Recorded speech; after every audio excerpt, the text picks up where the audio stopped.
tutoriaalia vai mikä se on? No niin, siis tosiaan.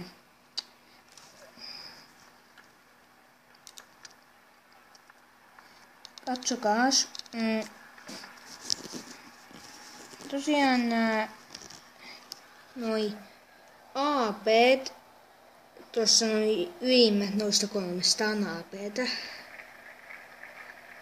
niin ne pitää sellaiset 700 HP:tä ja läpäisee 102–170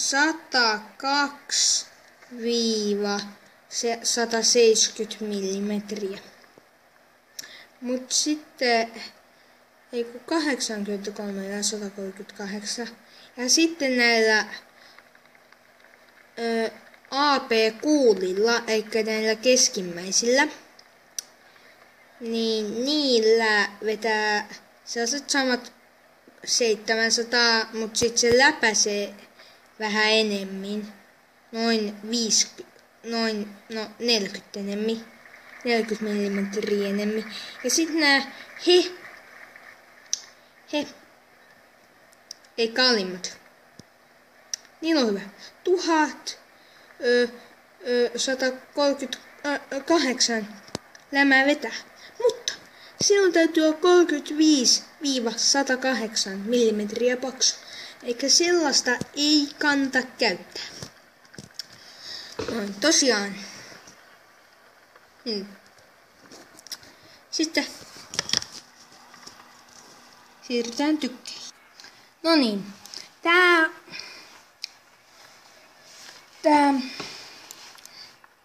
tykkitorni MT2, eli se parempi tykkitorni tälle tankille.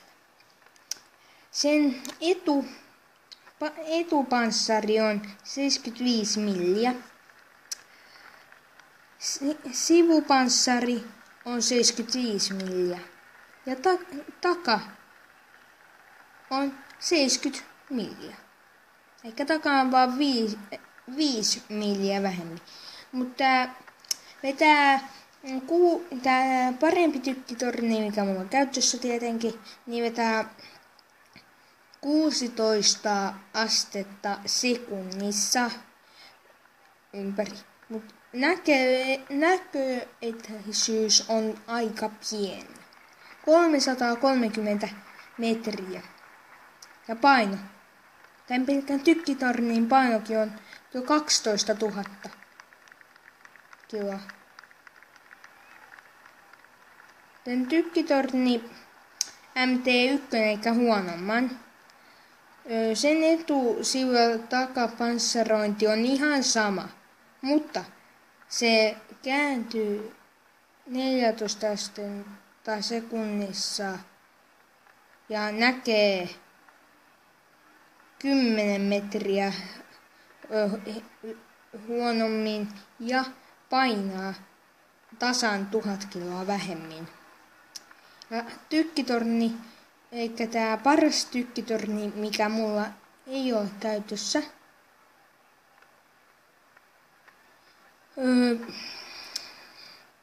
sen läpäisy on 167.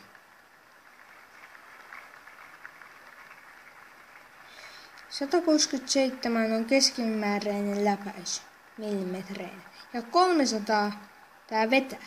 Se on yllättäen paljon. Ja lataa 6 sekunnissa. 6. Ja 300 HP:tä vetää ihan helposti. Mut painaa aika vähän. 2400 kiloa. Sitten tää tykkitorni, tai toka paras tykkitorni, mikä mulla on käytössä, se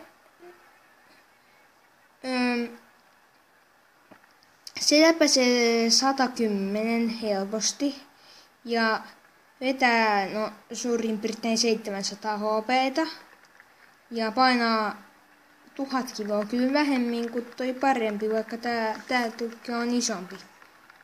Ja sitten tää no bend gun, eli tällainen tykki, mikä oli alkutykki. Sen saa KB1:llekin. Ja se on KB1 kolmanneksi huono ja toka paras tykki. Tää on ihan surkea. Tän panssarointi on niinku, tää juttu on niinku 61 millimetriä vetää. Mut sit 450 hp:tä. Eikä siinä sun teessä aika paljon tavallaan, mut painaa tosi vähän. 1000 kiloa. Ja tää tosiaan tää tykki menee tosiaan T34-85,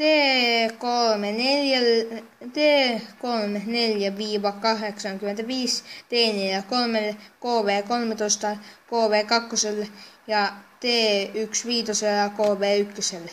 Mut sitten tää tykkitorni, tää mun mitä mä käytän, niin se menee vain KV2. Ja sitten tää paras menee KV3, KV2, KV4, T15 ja A44. Nyt mä oon varmaankin jo kertonut kaikkea tästä tankista. Elikkä se ei olisi kuin vaan moro. Tai hetkinen. Kyllä jotain voisi tehdä. Tosiaankin ei voi. Seuraava video tulee tältä. M8A1. Se on niin hauska tankki. Ainakin siis kun siihen on sopivat gunnit. Noniin, se on sit moro.